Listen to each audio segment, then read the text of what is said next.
In this video, I'll show you how to find your Wise account number, also called your account details, inside the Wise app.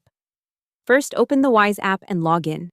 On the Home tab, you'll see your different currency balances like euros, pounds, US dollars, pesos, and so on. These balances are where your local account numbers live. To see the details, tap on the currency balance you want to receive money into. For example, tap EUR if you want your IBAN, or GBP if you need a sort code and account number, or USD for your routing number and account number. On the next screen, look for a button or tab called Account Details or Your Account Details and tap it.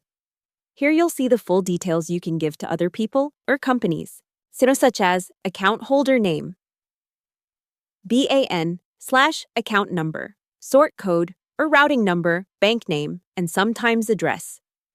You can usually tap copy next to each line or share to send the details by message or email.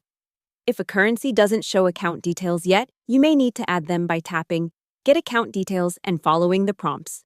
Hope the tutorial was helpful. Subscribe to my channel and see you in the next video.